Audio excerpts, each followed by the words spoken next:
இப்படிதாங்க சில குடும்பங்கள்ல எது வீட்டு அப்படி கை தூக்கி பார்ப்போம்.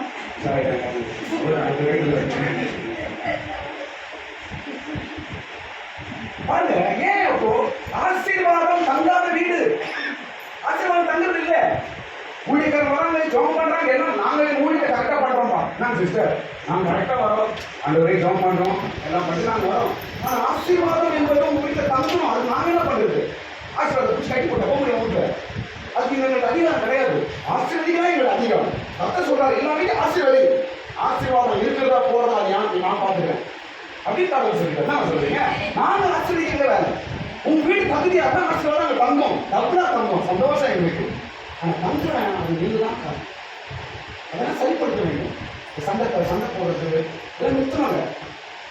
1000 அடைத்தாவே ஊர் நல்லா இருக்கு. நோர் மனுஷனுக்கு ஊர் மனுச்சு தெரியுது. தெலுங்கு பேச எவனுக்கு தெலுங்குனாரா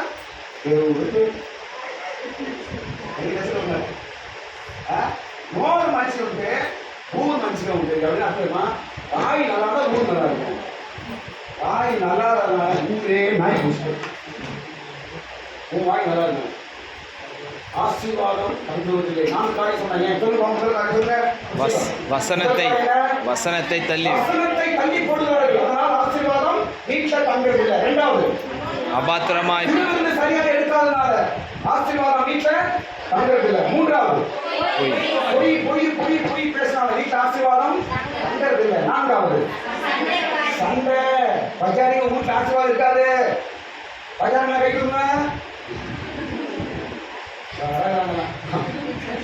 சௌத்திரம். அதனால நான் ஏன் சொல்லுவேன் என்றால் இதெல்லாம் கண்டுபிடிக்கணும். ஏன் ஆசீர்வாதம் சர்ச்சைக்கு போடுறேன், கல்வி படிக்கிறேன், வீட்டில் சர்ச்செல்லாம் ஒழுங்காக போடுறேன். ஏன் எங்களுக்கு ஒரு கேள்வி உண்டாகும். இவையெல்லாம் காரணங்கள். ஸ்தோத்திரம். டாக்டர் உங்களை ஆசிரியக்காக சபை வச்சிருக்காரு, ஊழியக்காரர் வச்சிருக்கிறாரு, உங்களை ஆசிரியக்கிறதுக்காக வச்சிருக்கிறாரு. ஏன் ஆனாலும் ஆசீர்வாதம் தங்குறது இல்லை, தப்பு நம்முடைய. சரி, அடுத்த ஒரு 3 விஷயம் நான் சொல்லி சீக்கிரம் முடிச்சிடுறேன்.